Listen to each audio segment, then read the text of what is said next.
Capital, la bolsa y la vida. Surus, la entidad de los especialistas líder desde 2010, les ofrece este espacio. Luis Vicente Muñoz. Este es un espacio súper útil para las empresas dedicado a la segunda oportunidad, una colección de encuentros de personas que trabajan en este ámbito esencial. Cuando las empresas llegan a tener problemas, cómo superarlos, qué herramientas jurídicas hay a su disposición para ayudarles. Así que aquí están de nuevo con nosotros, como tantas veces en nuestro programa, Daniel Barrientos, que es responsable del Departamento de Inmuebles de Surus. ¿Qué tal, Daniel? Buenos días. Muy bien, Luis Vicente, buenos días. Y Alicia Tabanera, abogada del Departamento de Inmuebles de Insolvencia de Surus. Hola, Alicia. Hola, buenos días. Hoy nuestro invitado es Tomás Nart-Mampey. Tomás Nart-Mampey es socio en reestructuraciones e insolvencias de Phil Fisher Spain, es vicepresidente de la sección concursial del ICAP. Tomás, gracias por acompañarnos. Buenos días. Buenos días, Luis Vicente. Muchas gracias por invitarme. Tienes experiencia en esto, ¿no?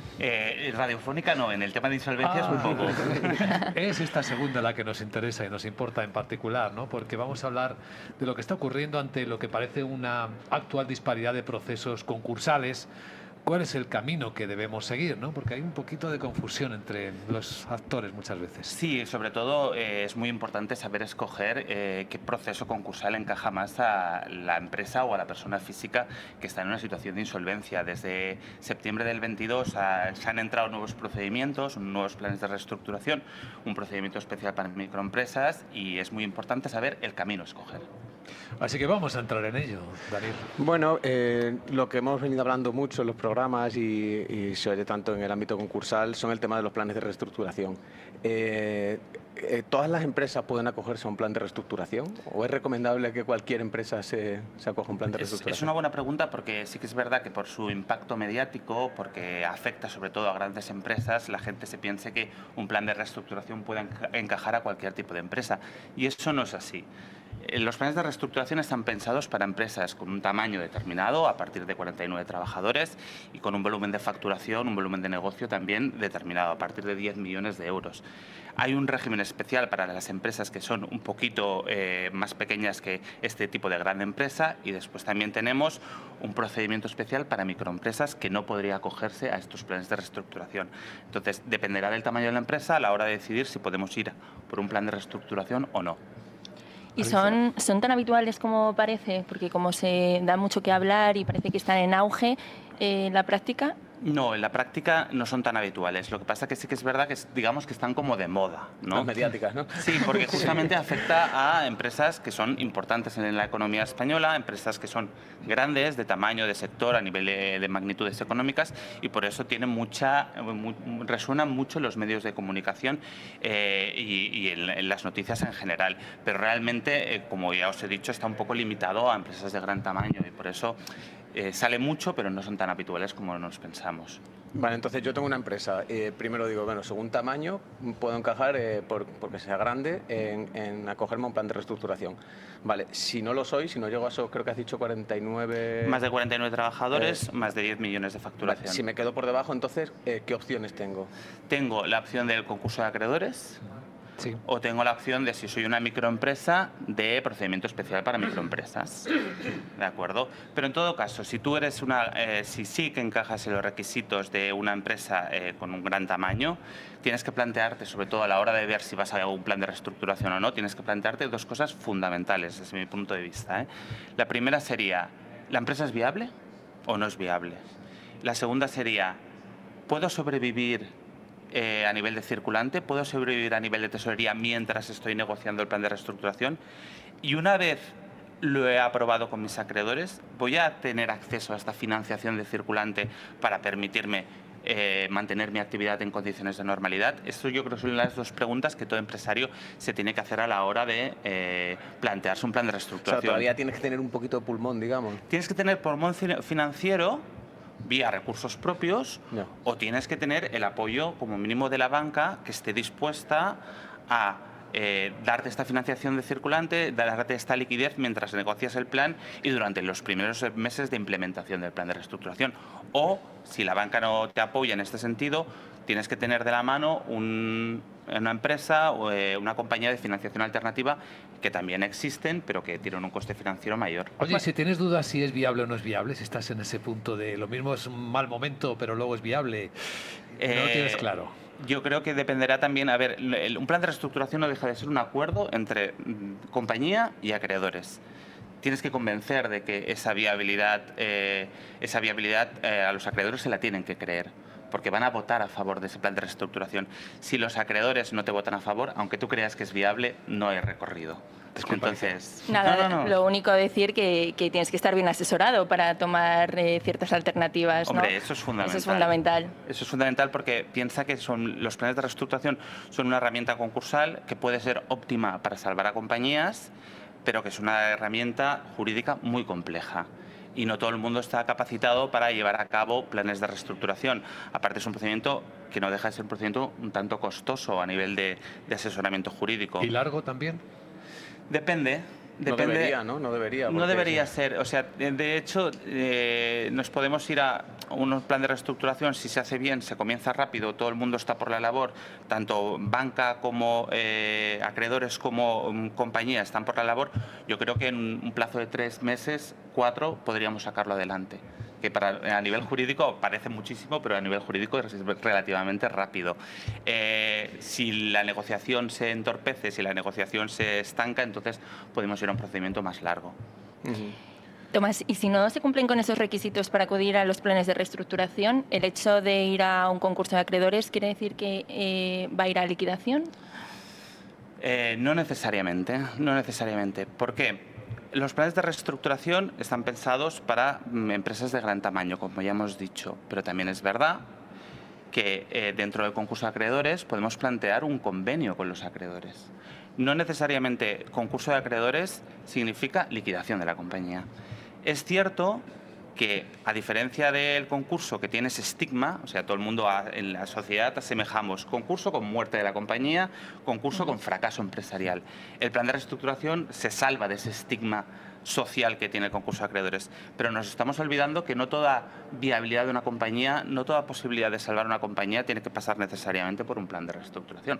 Podemos irnos perfectamente a lo que sería un convenio de acreedores, que no deja de ser lo mismo. Es parecido, ¿no? Muy parecido, pero sí que es verdad que el plan de reestructuración tiene un grado de sofisticación más elevado porque sobre todo es una transacción entre acreedores financieros que son acreedores con un nivel técnico muy elevado y el deudor. Por eso exige un buen asesoramiento legal.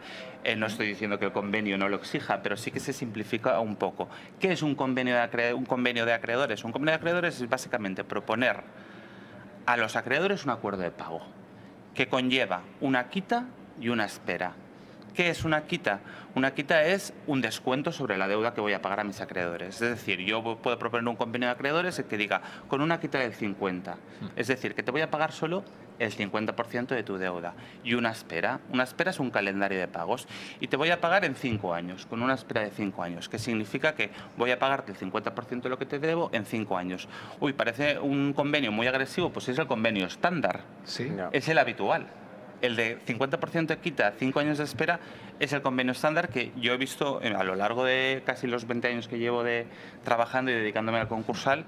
Ya en 2006, o sea, el año que viene hago 20 años, es el que más he visto. Y es un convenio que los acreedores, sobre todo proveedores y bancos, acostumbran a aprobar, Tomás, acostumbran a tirar adelante. En tu experiencia real, ¿dónde suelen atascarse? ¿Dónde suele haber problemas de retrasos cuando estás negociando tanto el plan de acreedores como el convenio de acreedores?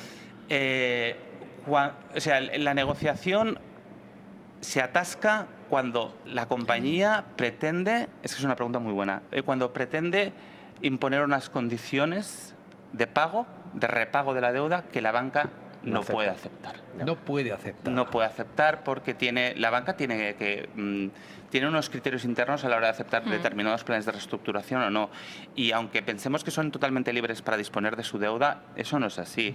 Tienen una supervisión del Banco de España, tienen toda serie de normativa ICO que les afecta, que deciden que pueden hacer o no, un tercero, que es la normativa ICO. Entonces, están muy, aunque no lo creamos, están bastante encorsetados para aceptar según qué planes de reestructuración. Es que lo ideal es que estuvieran todos de acuerdo y eso fluiría perfectamente. Exacto. Yo creo que a la hora de plantear un plan de reestructuración, una vez hemos dicho, oye, la empresa es viable, oye, la empresa cuenta con tesorería suficiente para durante la negociación del plan poder sobrevivir y para los primeros meses del plan poder sobrevivir, tenemos estos puntos de partida positivos, vamos a ver qué plan de reestructuración planteamos. Hay dos líneas de plan de reestructuración.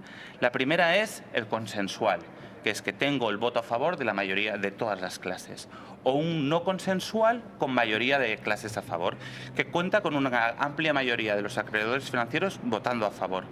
Ese plan de reestructuración es el que yo recomiendo, pero también hay otra línea mucho más agresiva, que es un plan de reestructuración no consensual sin mayoría de acreedores. Es un plan de reestructuración en que vía una sola clase de acreedores pretendo arrastrar al resto de clases, y es un plan de reestructuración por el cual yo impongo el plan de reestructuración a la banca.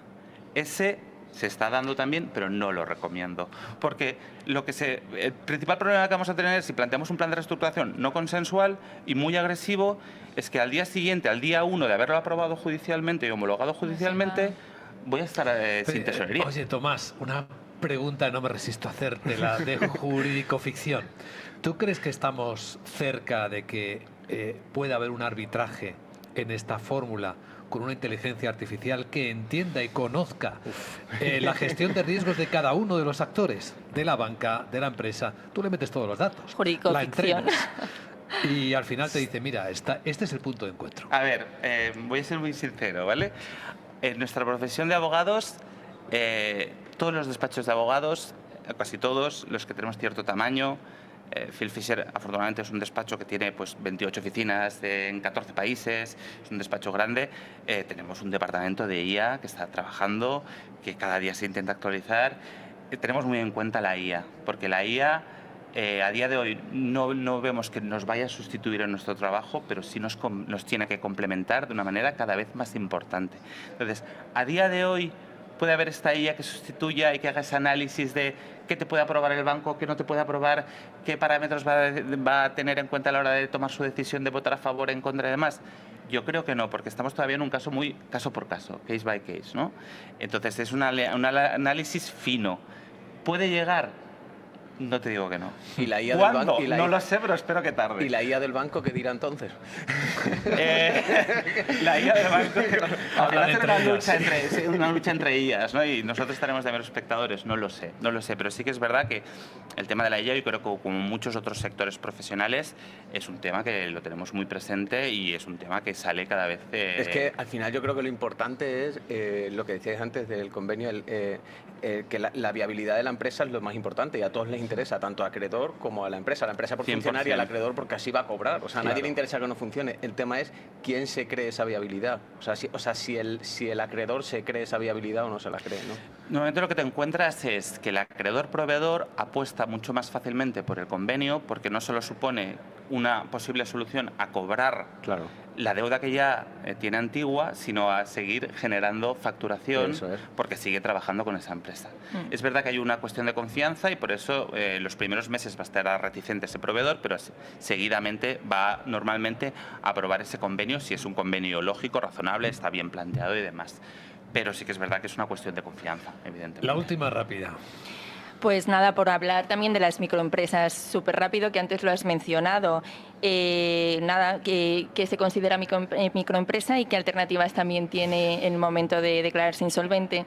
Una microempresa es, según normativa concursal, que si nos vamos a otro tipo de normativas es diferente, pero según normativa concursal es una empresa que tiene menos de 10 trabajadores contratados fijos en el último año, a tiempo completo, y tiene un pasivo, una deuda total inferior a 350.000 euros y un volumen de negocio inferior a 700.000 euros.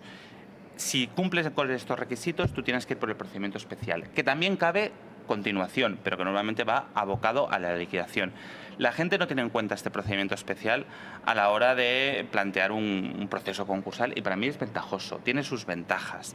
¿Por qué? Porque el procedimiento lo controla mucho la propia empresa. No hay administrador concursal a menos que no lo pidan los acreedores, no hay pieza de calificación, no hay responsabilidad del órgano de administración a instancias de la administración concursal. Tiene toda una serie de ventajas procesales que no son muy conocidas y que yo creo que vale la pena analizar, porque es un procedimiento que controla mucho la propia empresa. Entonces, si eres abogado del acreedor, tienes que estar muy atento en ese procedimiento especial. Yo creo que es como el gran olvidado de la nueva regulación, pero es un procedimiento que se tiene que trabajar. Ha sido una auténtica clase magistral, escuchar a Tomás Nar, nuestro invitado hoy en este espacio dedicado a la segunda oportunidad con Surus, el socio en reestructuraciones e insolvencias de Phil Fisher Spain y vicepresidente de la sección concursal de ICAP. Gracias, Tomás. Muchísimas gracias a vosotros. Gracias, Alicia y Daniel. Nos encontramos en el siguiente programa. Hasta la próxima. Gracias.